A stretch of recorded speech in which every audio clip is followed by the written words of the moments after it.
Je vous salue au nom de Jésus. Amen. Il y a des gens qui sont étonnés de voir un drapeau à l'église. Mais aux États-Unis, dans toutes les églises, il y a le drapeau de l'Amérique.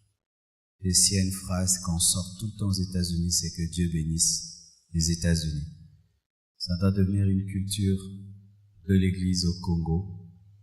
Nous devons aimer notre pays. Amen.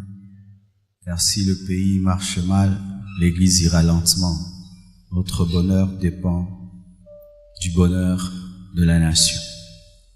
On va continuer avec cette douce mélodie. Le thème de mon message ce matin, c'est les conséquences de la guerre. Tu peux le dire à ton voisin, les conséquences de la guerre. Ton voisin de gauche, ton voisin de droite, ton voisin de devant, ton voisin de derrière, ton voisin qui aime le Congo. Amen. Nous allons nous tenir debout pour lire la parole de Dieu dans Apocalypse 14, versets 14 à 20.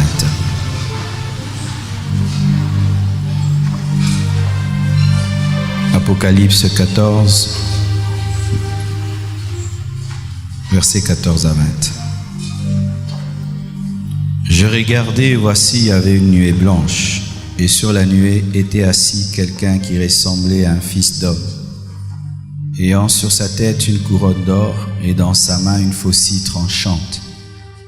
Et un autre ange sortit du temple criant d'une voix forte à celui qui était assis sur la nuée: lance ta faucille et moissonne, car l'heure de moissonner est venue, car la moisson de la terre est mûre.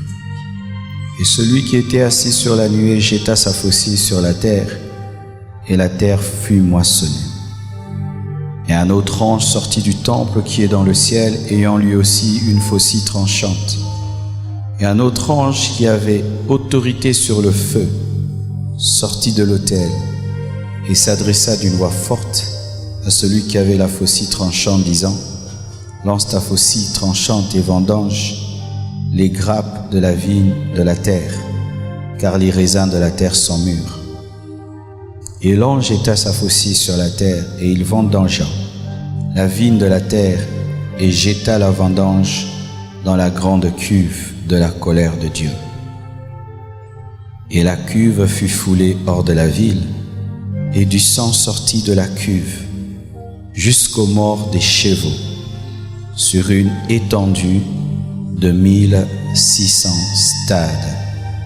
Que Dieu bénisse sa parole. Asseyez-vous, s'il vous plaît.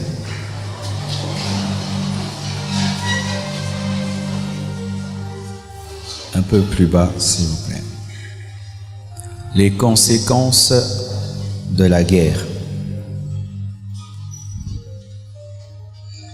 Si vous me voyez aujourd'hui prêcher avec un drapeau, c'est pour vous rappeler que même si vous êtes chrétien, vous avez un pays, vous avez une nation.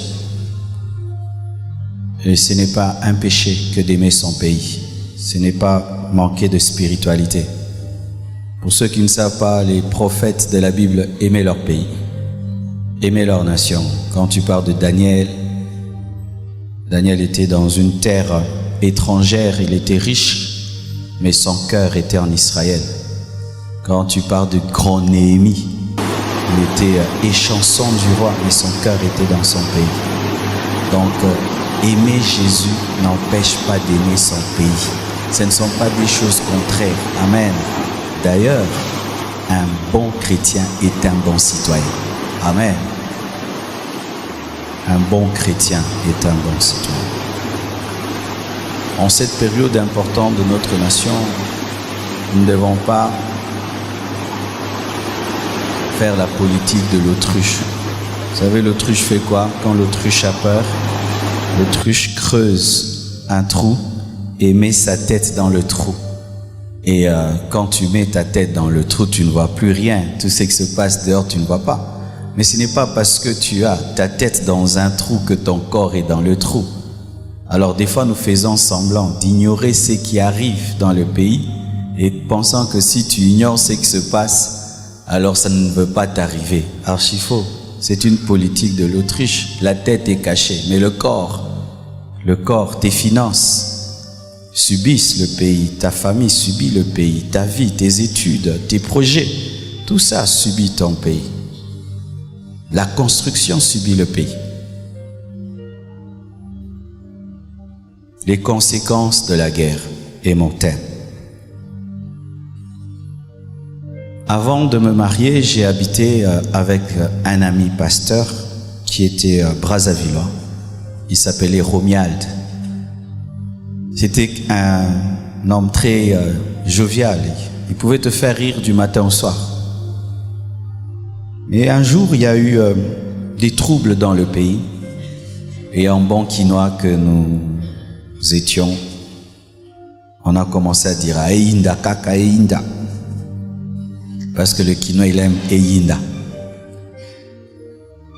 J'ai vu cet ami qui était très jovial, qui se moquait de tout, prendre un air sérieux, me regarder droit dans les yeux, me disant « Marcelo, ne cite jamais le mot guerre, parce que tu ne sais pas c'est que la guerre.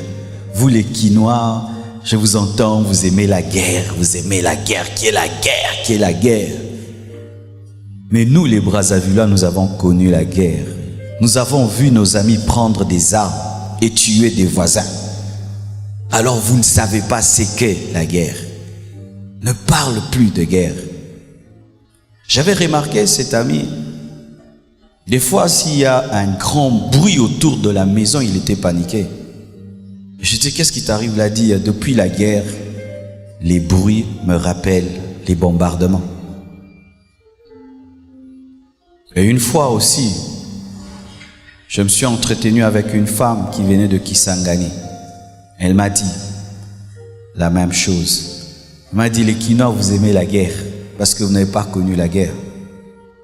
Moi, j'ai quitté Kisangani jusqu'à Kinshasa à pied. Mes pieds avaient gonflé, mais je devais marcher. Vous pensez que la guerre, c'est comme un téléfilm. C'est ce que vous voyez à la télévision. Une nouvelle expérience à vivre aussi. Avoir des choses à se raconter, que dans tel quartier, il y avait ça. C'est ça pour vous la guerre, mais c'est pas ça. Il y a plus que cela.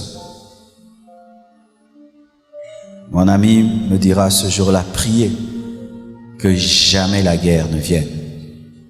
C'est pourquoi aujourd'hui nous allons prier pour qu'il n'y ait jamais plus de guerre dans notre pays. La guerre sera toujours une mauvaise chose et le restera. Bien aimé, il y a des pays qui ont des grands problèmes. Aux États-Unis, il y a des grands problèmes. Vous voyez, quand tu regardes ce pays de loin, tu penses que tout est parfait. Quand tu y voyages, mais je vous assure, les États-Unis sont divisés à un niveau. Il y en a qui sont pour, il y en a qui sont contre. Mais c'est terrible. Mais jamais ils ne pensent à la guerre. Pourquoi? Ils ont fait la guerre. Il y a eu la guerre du Nord et du Sud.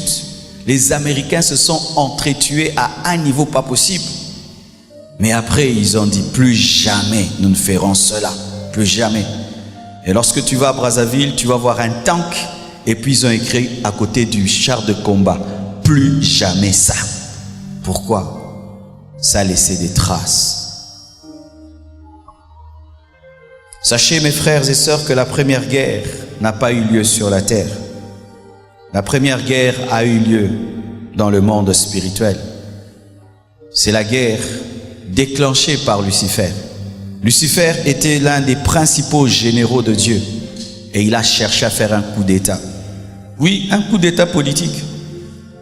Il a voulu remplacer Dieu, il a voulu le trône de Dieu, la place de Dieu. Il a même influencé le 1/3 de l'armée de Dieu.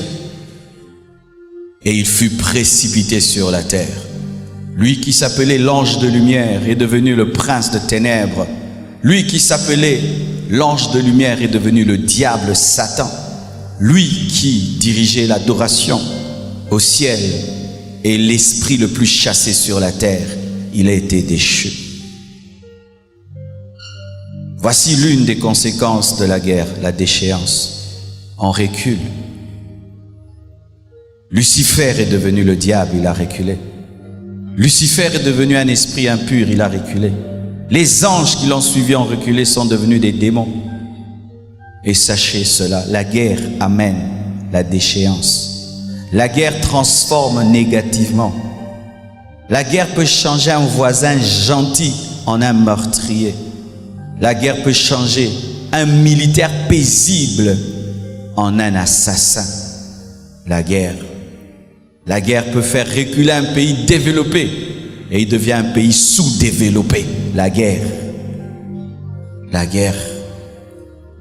amène la déchéance. N'aimez pas la guerre, ne citez pas ce nom.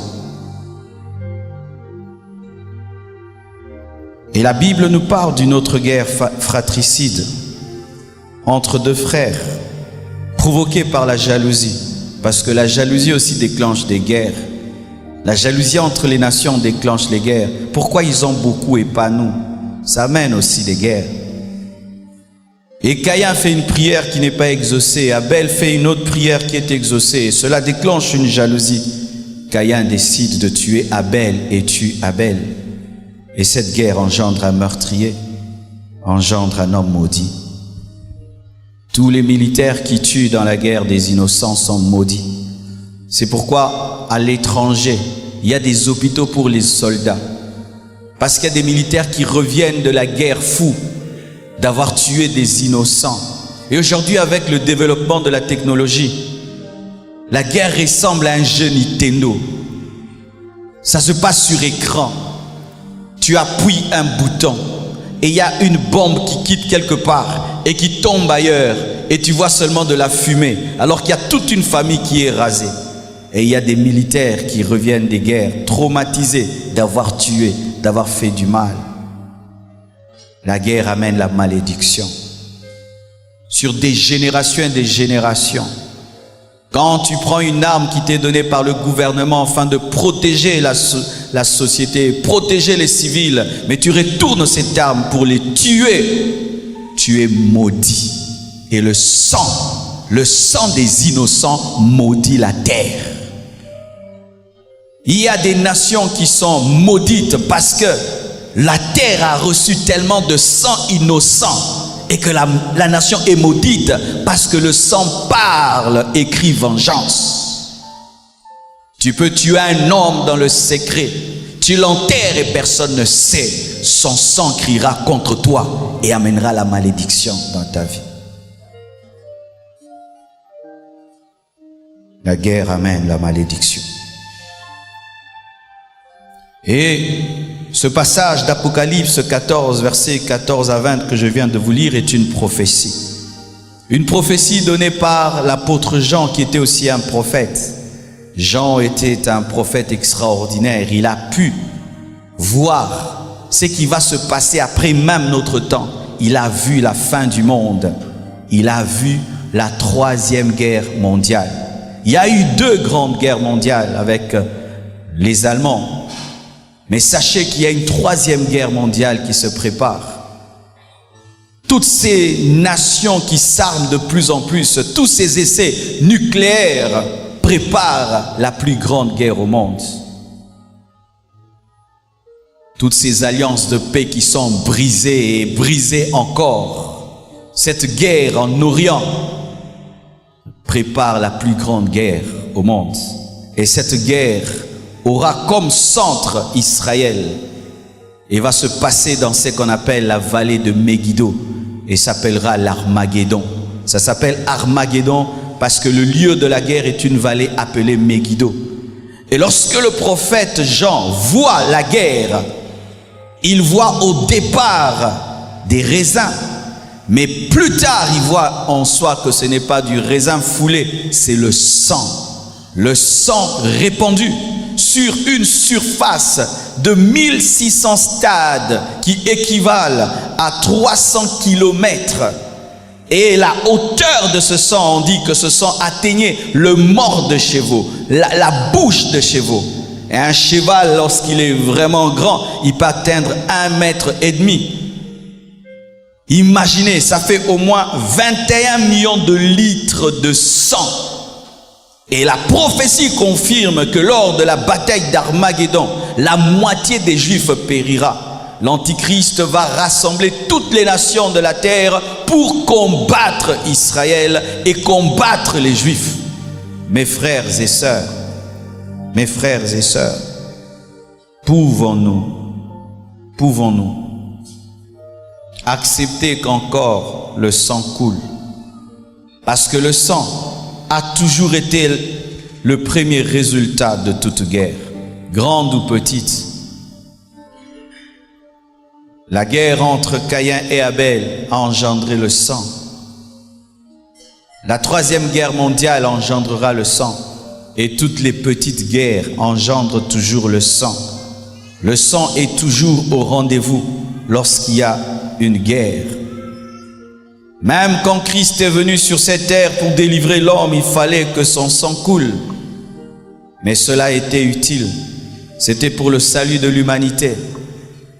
Mais pour notre part, le sang risque de couler pour des intérêts égoïstes, pour que des multinationales puissent se mettre de l'argent en poche pour l'or, le diamant, l'argent, le pouvoir, le pétrole, le coltan, le renforcement des pactes avec le diable, car certains sont dans l'occultisme et profitent de la guerre pour faire des sacrifices humains, la jalousie des nations, la guerre pour de telles choses, le sang de nos enfants, de nos parents, de nos frères et sœurs, couler pour de telles choses.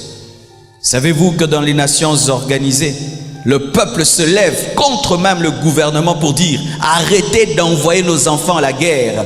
Nous sommes fatigués que nos enfants puissent aller dans tel et tel pays déclencher des guerres pour que vous puissiez vous enrichir. » Il y a des hommes qui se lèvent pour cela. Pourquoi verser le sang de son frère pour l'argent? Pourquoi verser le sang? Pourquoi mon enfant deviendra-t-il militaire pour aller tuer, pour que toi tu aies de l'argent? Et il y a aux États-Unis des gens qui militent contre des guerres. Et il suffit seulement qu'un Américain meure à la guerre, il faut voir comment ça crée des problèmes. Pourquoi? Ils respectent le sang. Mais nous, le sang du Congolais n'est pas différent du sang d'un chat. Même nous-mêmes, nous nous moquons de la mort des gens. Une fois, je me promène en ville et je vois ces jeunes qui ont des motos Wewa tamponnées. Je crois 4 motos qui se sont rencontrées. Je ne sais pas comment ça s'est fait ça. Et ils étaient par terre, blessés. Les gens rigolaient. Les gens rigolaient de voir des gens blessés. Ça fait rire de voir quelqu'un tomber d'une moto et blessé. Ça nous fait rire quand on voit le sang. Et si déjà le Congolais ne peut respecter le sang du Congolais, vous voulez que d'autres nations respectent notre sang? Si ça nous fait rire quand nous allons dans les deuils, si ça nous fait rire d'aller dans des deuils et des deuils et des deuils, causer, parlant, papotant dans les deuils, de sorte même que nous oublions le cadavre. Vous voulez que les nations étrangères nous respectent alors que nous ne respectons pas nos propres vies, nos propres frères. Un Congolais peut tomber là maintenant, personne ne va penser l'amener à l'hôpital. Combien de cas dans cette église nous traitons? Des parents, l'enfant est malade et ils ne veulent même pas sortir de l'argent pour que l'enfant soit opéré. Ils disent, tu pries à la compassion, que la compassion prenne soin de toi. Et nous payons comme ça. Des parents pareils. Et quand un tel homme devient militaire, il va vous tuer comme des insectes.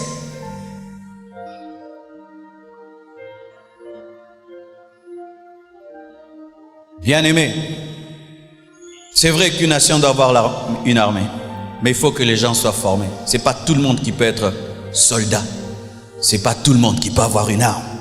Non, ce n'est pas tout le monde qui peut avoir une arme, qui peut donner la mort. Le sang.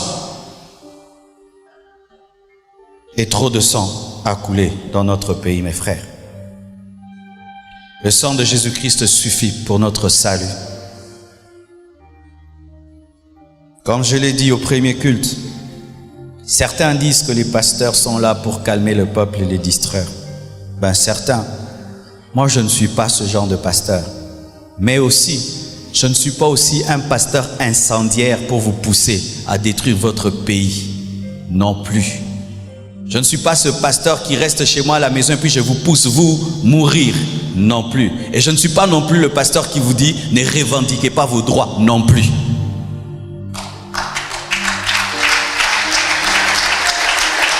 Quelle est ma position? Ma position, la voici. Je suis pour la revendication, mais pacifique. Et je suis contre la guerre. Je suis pour qu'un homme puisse dire « Mais telle autorité a pris ma maison, c'est ma maison. » Mais oui, c'est ton droit. Si c'est ta maison, tu as le droit. Si je te prêche pas ça, je suis un pasteur menteur. Oui, si tu dis qu'on me paye $50, mais le SMIC, c'est $100, il faut ajouter mon salaire. C'est ton droit, il n'y a pas de péché à cela. Mais quand tu réclames ton SMIC et tu casses les maisons des gens, tu insultes les gens, tu détruis le stade, tu détruis la route, là non. Quand tu revendiques et tu prends des armes et tu commences à tuer les gens parce que tu as une revendication, là non, parce que la vie humaine est plus élevée que tes droits. Revendiquez, mais dans la paix. Ne détruisez pas. N'insultez pas. Mes frères et sœurs, j'aimerais vous parler de l'envers du décor. Des choses qui se passent au-delà de ce que nous voyons. Des choses dont on parle rarement lorsqu'il s'agit de guerre. Vous voyez, quand vous regardez ce mur, il est beau, n'est-ce pas? Quand vous voyez ces écrans, c'est très beau. Ils sont beaux. Mais vous savez que pour que ce soit beau devant, derrière là-bas, il y a des fils et des fils et des fils. L'envers du décor. Quand il y a une guerre et vous entendez, nous avons gagné la guerre. Oui, on vous montre des militaires dans des camions, on a gagné. Mais les dessous, qu'est-ce qui se passe? Et malheureusement, c'est le peuple qui paye le grand prix. Les gens qui profitent de ces victoires ne payent pas des grands prix. Mais c'est le peuple qui n'a rien à voir même dedans, qui paye le lourd tribut.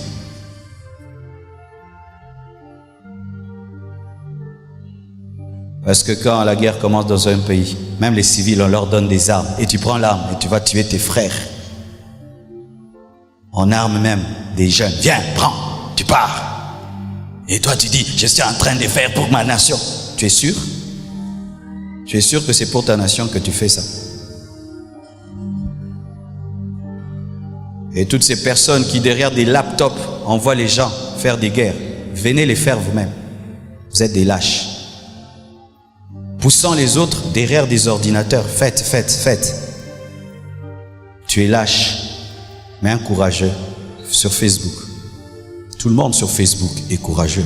Sur YouTube, tout le monde est courageux. Voici l'envers du décor. La guerre amène la terreur. Vous voyez le fait même, je parle de la guerre, comment vous êtes calme. Mais il n'y a même pas un bruit de fusil. Mais la vraie, la terreur, la peur, la panique. Ma mère, des fois, d'ailleurs elle est là, me racontait des histoires quand ils étaient jeunes, au temps de Moulélé, au Kivu, les choses qui se passaient, où vous devez dormir sous le lit et manger des biscuits. Sous des lits, mangeant des biscuits. Toi et toute ta famille, sous les lits, mangeant les biscuits, dans le noir. Tu ne peux pas allumer la lampe avec des bougies. Et il faut y mettre du sel pour que la bougie ne finisse pas. On devient ingénieux. La peur, la terreur. Mes frères, une arme, un petit pistolet, c'est autre chose qu'entendre un coup de mortier. Une bombe, une roquette tomber à côté de toi. Lorsque j'habitais une maison qui n'avait pas de mur, un jour, des hommes armés sont venus autour de ma maison et il y a eu des coups de balle. Mes frères et sœurs, pasteur que je suis, j'ai tout fait pour garder mon contrôle, mais ça remuait mes intestins. Je me suis retrouvé à genoux, pas pour prier. Et imagine, tu entends ça pendant 5 heures du temps, toute une journée, et tu vois là, la maison là tombe, c'est là tombe, la chambre explose. La terreur, la peur, la panique, tu es tétanisé de peur. Les hypertendus meurent. Dans la guerre, il y a certaines personnes dont on ne parle pas. On parle toujours de ceux qui meurent par les coups de balle. Mais il y a d'autres qui meurent sans être touchés par les balles. Les hypertendus. Les vieillards. Ceux qui sont dans des hôpitaux. Quelqu'un qui est dans une salle d'urgence et tout d'un coup la guerre commence, le médecin fuit, tout le monde s'en va et meurt. Ces enfants qui sont dans des couveuses et tout d'un coup, il n'y a plus d'électricité. Ça, on n'en parle pas. De tous ces malades, de tous ces enfants qui meurent, de tous ces vieillards qui meurent, de tous ces hypertendus qui meurent. La guerre amène des maladies, le choléra, parce qu'on jette les morts dans l'eau. Et ils pourrissent dans l'eau. Et on n'a plus le temps de désinfecter l'eau. L'eau devient polluée. Ce n'est pas tout le monde qui a les moyens d'avoir une citerne d'eau chez lui.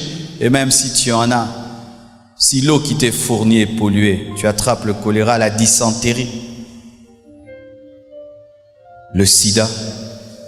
J'ai entendu les témoignages d'une femme qui a été violée. Et celui qui l'a violée, c'était un militaire qui était sidéen. Et tu t'imagines, tu es engrossé par un homme qui a le sida, tu attrapes le sida et le bébé a le sida. Voilà l'envers du décor des femmes violées. Le sida qui est transmis, car aujourd'hui même le sida devient une arme de guerre. Les infirmes, ça on n'en parle pas. Des gens qui sont amputés, qui perdent le bras, le pied. Ça on n'en parle pas. Vous voulez la guerre, vous voulez avoir des infirmes, des aveugles. Certains deviennent sourds parce qu'il y a des bombes qui rendent sourds. Tu ne meurs pas mais tu n'entends plus. D'autres même deviennent fous. Oui, la guerre engendre des fous. Des militaires qui deviennent fous, des civils qui deviennent fous.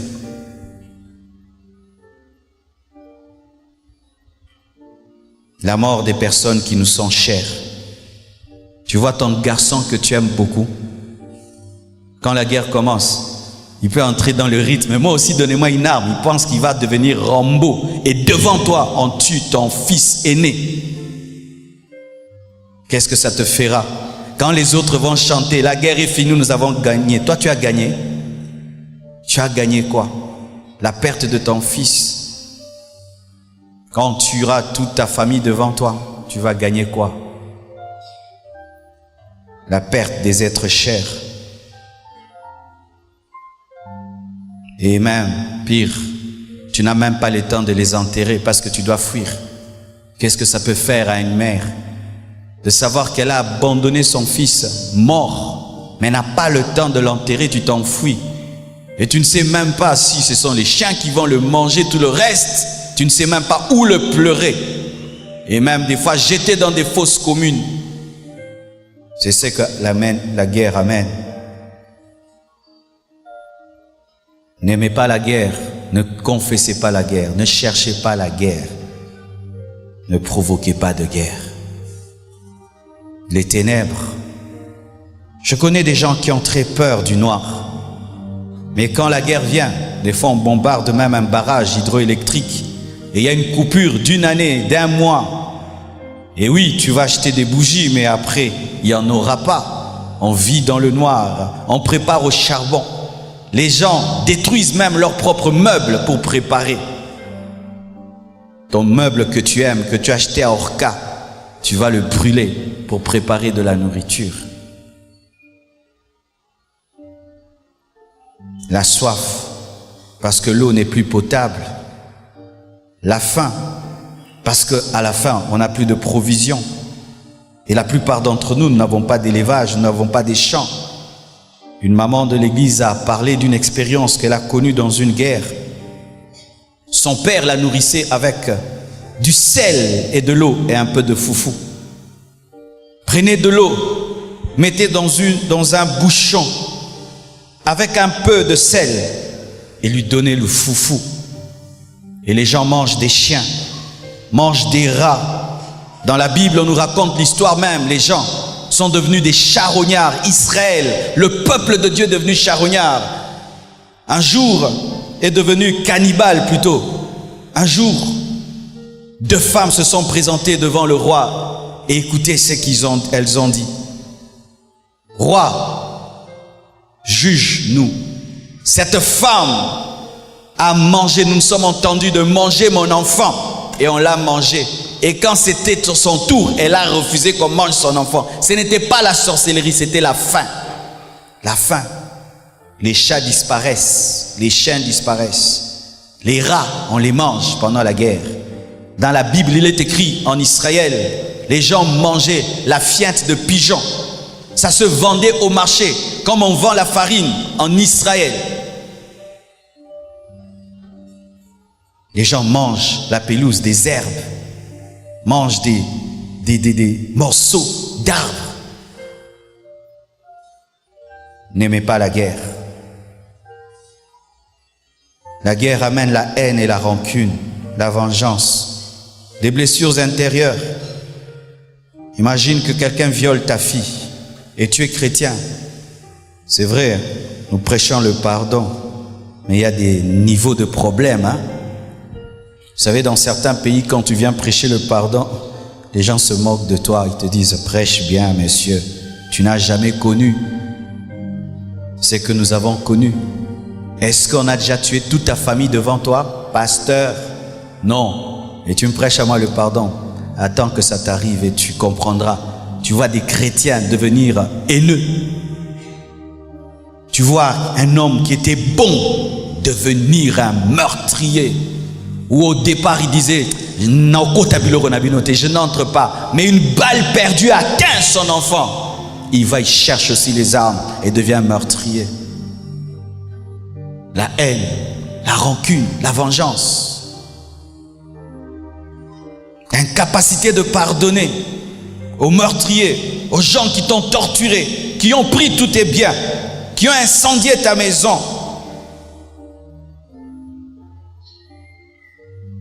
Des morts effroyables, des morts par le feu, où tu brûles dans une maison, où une bombe tombe sur toi et tu es déchiqueté, tu disparais.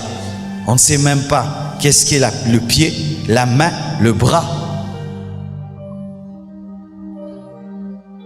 Et ce qui est pire, certains sont tués même par les membres de leur famille. On m'a raconté l'histoire d'une mère qui dans une guerre avait fui avec ses enfants. Mais le plus petit commençait à pleurer et cela a attiré les assaillants. Et vous savez ce que cette femme a fait? Elle a tué son enfant. Elle a étouffé son enfant pour épargner les autres enfants. Cette femme, en le faisant, c'est vrai, c'est humainement on peut dire c'est logique. Vaut mieux qu'un enfant meure pour que d'autres soient sauvés. Mais après avoir posé un tel acte, qu'est-ce qu'elle est devenue? Elle est vide. C'est fini. C'est tout. Qu'est-ce qu'elle est devenue? Sa vie est finie. Elle a tué son enfant. Et cette mère a étouffé son enfant, tué son enfant pour sauver la vie de la famille. Les choses effroyables arrivent dans la guerre. N'aimez pas la guerre. Ne confessez pas la guerre. Des phénomènes bizarres arrivent. Paraît-il que dans la guerre, certains chiens mangent les cadavres. Certains chats mangent le cadavre. Et lorsque un chat ou un chien a goûté à la chair humaine, bien aimé, il peut te tuer. Et qu'est-ce qu'il faut faire? Il faut chasser ces chiens et ces chats et les tuer, car si vous ne le faites pas, tu laisses un enfant à la maison, ton chien le mange parce qu'il avait goûté à un cadavre. Donc ça devient des causeries bizarres dans les quartiers. Cherchez les chiens mangeurs d'hommes. La pauvreté. Mes frères, la pauvreté. Nous avons connu dans ce pays 2 pillages qui ont mis ce pays à genoux. Aujourd'hui, quand on parle du quartier industriel, ce n'est qu'un beau mot. Mais avant, quand on parlait du quartier industriel, c'était vraiment un quartier industriel. Mais qui ont détruit le quartier industriel et qui est devenu résidentiel, c'est nous. C'est nous. Il y avait des entreprises qui fabriquaient des voitures dans ce pays, mes frères et sœurs. Les gens finissaient les études et avaient où travailler, mes frères et sœurs. Maintenant, il y a des licenciés qui n'ont pas de boulot. Pourquoi ? Le pillage a mis par terre l'économie. La pauvreté, la destruction des biens et des richesses, la régression de l'économie. Mes frères et sœurs, ne voulez pas ça. Tu as économisé pendant 30 ans, tu risques de tout perdre en un seul jour. Cette maison construite a pris de labeur et de peine, tu la fuiras, tu l'abandonneras. Tu vois cette belle voiture que tu aimes, tu sortiras de cette voiture et tu fuiras. Quand il y a la guerre, les gens marchent à pied. À pied, on se cache mieux. En voiture, non, on abandonne les voitures, on abandonne les maisons. Et des inconnus viennent s'installer dans ta maison. La séparation des familles. Mes frères, si la guerre éclate maintenant, vous savez ce qu'il y aura? Tu vas fuir à droite. Tu vas oublier même que tu as laissé des enfants à la maison. L'autre fuira à gauche. Et pendant que tu fuis, tu es à Matete. Ton enfant est à Lemba. Et ta fille est à Limete. Et l'autre est. Maintenant, comment vous allez vous retrouver? C'est ça qu'amène la guerre, la séparation des familles, l'insécurité. Avec nos koulounas que nous avons, mes frères, ils en profiteront pour entrer dans les maisons, détruire, piller, violer. Et les militaires sans conscience en profiteront pour s'enrichir. Il y aura des règlements de comptes, car là, il n'y a plus de loi. Ça devient la jungle, l'impunité. Toi qui as des ennemis, les ennemis profitent dans la guerre pour rendre des comptes. Le retard et la régression. Nous sommes déjà en retard, suffisamment en retard comme ça, comme nation, pour régresser encore, mes frères et sœurs, suffisamment en retard pour détruire le peu que nous avons. Et si toi tu veux que tout soit détruit, peut-être c'est parce que tu ne construis rien. Mais ceux qui ont un rêve, une vision, n'aiment pas la guerre, parce que la guerre empêche les affaires, empêche que les buts soient atteints. Mais j'aimerais vous parler d'une chose spirituelle dont on ne parle pas en matière de guerre. Sachez ceci, que le diable aime la guerre, il aime la guerre. Il y a même des démons qui ne travaillent que pour la guerre. Et j'ai vu une vision pareille, des esprits impurs qui ne travaillent que pour la guerre, parce que la guerre est une croisade d'évangélisation pour le diable. C'est l'occasion en or pour Satan de remplir l'enfer. Parce que, mes frères et sœurs, la plupart d'hommes sont des païens. Et ainsi, lorsque la mort atteint un païen et atteint des milliers de païens, le diable est heureux parce qu'il envoie des gens en enfer. La vie permet l'évangélisation. Mais une fois que les gens commencent à mourir en masse, Satan est content parce que pendant les guerres, c'est que les gens ne savent pas, beaucoup de gens vont en enfer. Et beaucoup de chrétiens abandonnent la foi. Comment? Mes frères, les églises seront fermées. Qui viendra te prêcher? Il y a certains, si tu fais seulement 2 semaines sans venir à l'église, tu perds la foi. Et là, we were in love that never meant to stay. Some things are real, even when they fade.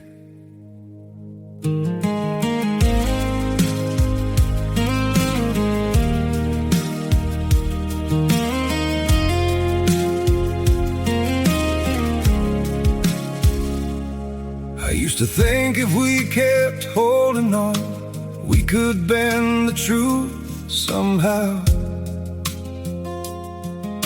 But love can't fight what's pulling us apart, and it's breaking us down now.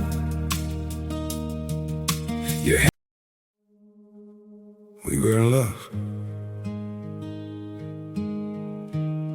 that never meant to stay. Some things are real, even when they fade.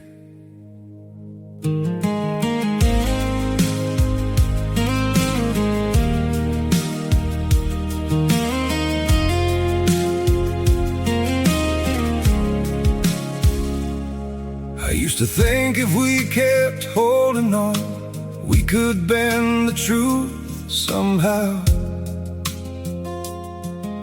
But love can't fight what's pulling us apart, and it's breaking us down now.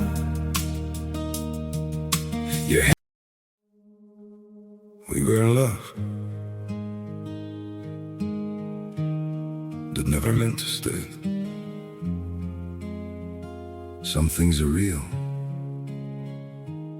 even when they fade.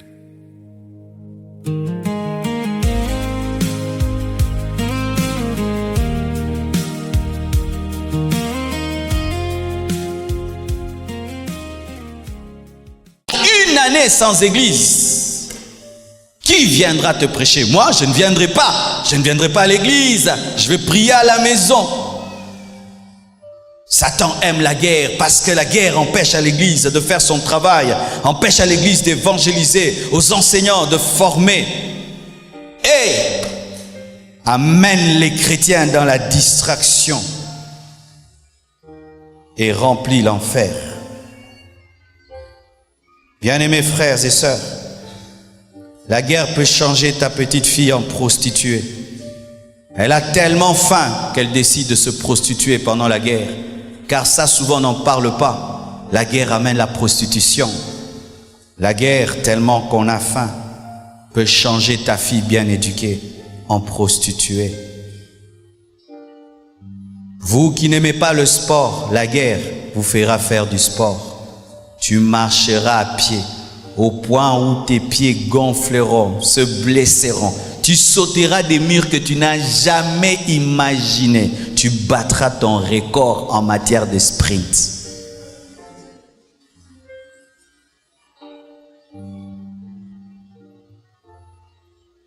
J'aimerais terminer en parlant d'une chose. Vous savez, lorsque on parle de Balaam, le grand prophète de Dieu, qui s'était corrompu par cupidité, voici comment Balaam est mort. On dit qu'il y a eu une guerre et Balaam mourut. Amen, hein? C'est tout. C'est-à-dire, pendant la guerre, là, pendant la guerre, il y avait un effet collatéral, la mort de Balaam. C'est-à-dire que dans la guerre, le grand prophète Balaam mourut. C'est ce qui arrive dans les guerres, la perte des élites, la perte des grands professeurs, la perte des grands leaders, la perte des grands politiciens, la perte des cerveaux.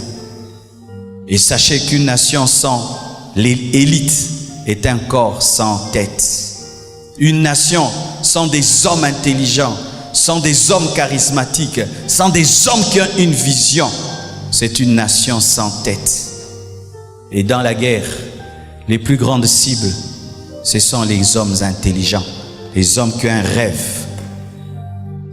N'aimez pas la guerre.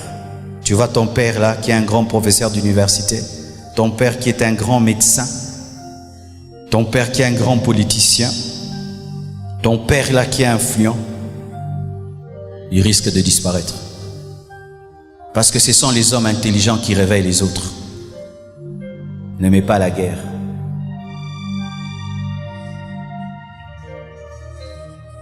Une autre conséquence de la guerre, c'est l'asservissement à une autre nation étrangère. Lorsqu'il s'agit pas d'une guerre civile, mais lorsqu'une nation attaque une autre, celle qui gagne a servi l'autre et vous devenez esclave dans votre propre nation. Et j'aimerais vous dire, cela détruit la fierté à un niveau. La guerre amène le pillage systématique des richesses du sol et du sous-sol, le dépouillement l'humiliation, la honte. Mes frères, refusons cela. C'était mon message ce matin. Lorsque Jésus-Christ était dans la barque et qu'il était calme, la barque était agitée et la tempête continuait à se jeter contre elle. Mais lorsque Christ s'est tenu debout dans la barque et il a ordonné à la tempête s'est calmée. Il en est de même, mes frères. Nous sommes dans cette barque appelée le Congo. Et si nous faisons semblant de ne pas voir la tempête va continuer à souffler. Elle pourra même renverser la barque. Mais si, étant des chrétiens, nous sortons de la distraction de parler politique, sans prier, et nous prenons la décision d'ordonner à ces esprits de parler, de bénir notre nation, la tempête va se calmer. Car si la présence de Joseph dans la maison de Potiphar a béni la maison de cet Égyptien, je crois que la présence de l'Église dans cette nation bénira la RDC. Je crois de tout mon cœur, mon frère, que nous sommes plus que l'ambassade des États-Unis. Nous sommes l'ambassade de Dieu. Et Dieu sait que ses enfants sont dans ce pays. Et Dieu bénira cette nation. Que Dieu bénisse le Congo. Que Dieu élève le Congo. Que Dieu guérisse le Congo. Que Dieu protège le Congo. J'aime le Congo. Je suis congolais et je suis fier d'être congolais. Alléluia. Au lieu de critiquer, au lieu d'insulter, utilisez votre plus grande arme, la prière. Mettez-vous à genoux et dites: pour l'amour de Sion, pour l'amour de la RDC, je ne me tairai pas jusqu'à ce que je verrai son salut, sa restauration se manifester comme l'aurore. Père Dieu de gloire, je ne suis pas dans ce pays au hasard. Je n'ai pas voté pour devenir congolais, mais c'est toi qui m'as imposé cette nationalité. Et je crois qu'étant le sel de la terre, la lumière de la terre, je peux influencer cette nation positivement, parce que le spirituel est élevé au-dessus de la politique, au-dessus de l'économie, au-dessus du social. Et j'entre dans la dimension spirituelle et je paralyse les puissances de guerre, de mort, et je proclame la paix, je proclame le changement, je proclame la transformation, je proclame le développement, je proclame l'harmonie, je proclame l'unité au nom de Jésus. Cela peut arriver, mes frères, si nous sortons de la distraction et nous commençons à prier pour le Congo. C'est malheureux, les païens maudissent le Congo et les chrétiens aussi maudissent le Congo. C'est malheureux, les païens n'attendent rien de bon au Congo. Les chrétiens aussi n'attendent rien de bon au Congo. C'est normal que les païens puissent parler tout le temps politique et n'attendre que des mauvaises choses parce qu'ils n'ont pas de pouvoir spirituel. Mais nous sommes l'Église. Nous avons la capacité de changer les choses. Nous prions le Dieu de Daniel, nous prions le Dieu de Jérémie, nous prions le Dieu de Moïse, nous prions le Dieu de David. Que tu sois du centre, que tu sois de la gauche, que tu sois opposant, majorité, société civile, la guerre ne profite à personne. C'est pourquoi, mes frères, prions le Seigneur pour notre chère nation. Et même si tu n'es pas congolais, tu es au Congo et ce qui nous touche te touchera aussi. Prions.